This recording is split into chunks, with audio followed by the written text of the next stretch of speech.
অনেক নামাজি ভাইগণ শুনে, গান শুনে, এ ব্যাপারে কিছু বলুন। ভাই, গান শোনা হারাম। গান শোনা এমন এক জিনিস যেটা আরেকটা অন্যায়ের দিকে নিয়ে যায়, তথাকথিত মেয়ে ঘটিত জিনিসের দিকে নিয়ে যায়। এই জন্য বলা হয়ে থাকে আল গিনা রুকিয়াতুজ জিনা। এটা একটা হাদিস না, এটা কথা, যে গান মানুষকে বেবিচারের দিকে নিয়ে যায়। আপনি বিশ্বাস করেন, আপনি গান শুনেন 10-12 দিন, এরপর দেখবেন যে আপনার মাথা খারাপ হয়ে গেছে।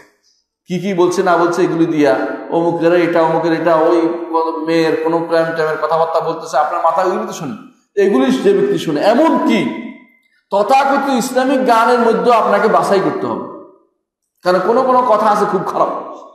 এই জন্য আমি আজকে যখন উনি বলছে আমি এটা গজল গাওয়া যাবে না, আমি আল্লাহ হাম করার ঠিক আছে, এতক্ষণ হয়েছে, গজল গাওয়া যাবে না, গজল গাওয়া যায় না। গজল অর্থ কি জানেন? গজল অর্থ হলো গাজার আরবি ভাষায় ইয়াগজল অর্থ হলো মেয়েদেরকে আকৃষ্ট করার জন্য কিছু বলা, যেগুলি গান গায় মেয়েদের, এটা হলো গজল। এই গজল শরীর যায় না, গজল বলেন না তো। হ্যাঁ, আমি তো হাম আল্লাহ প্রশংসা করবো, আমি হ্যাঁ এটা চলে, গজল গাওয়া যাবে না। তাহলে বোঝা গেল শরীয়তে এই জাতীয় গান আসলে হারাম করছে। আপনার জন্য আনন্দের কি আছে জানেন?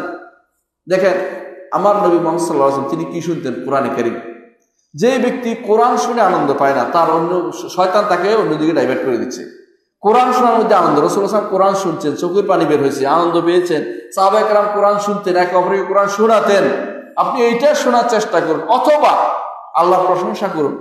কবিতা গাইছে, কোনো সমস্যা নেই, এটাতে প্রশংসা করে কবিতা গাইছে, কোনো সমস্যা নেই, শরীরের বিরোধী না হলে হলো, এটা করতে পারেন। কিন্তু কখনো গান শোনা যেগুলি আছে, যেগুলি তথাকথিত গজল জাতীয় গান, এগুলি হারাম, হারাম কোনোভাবে জায়েজ নেই।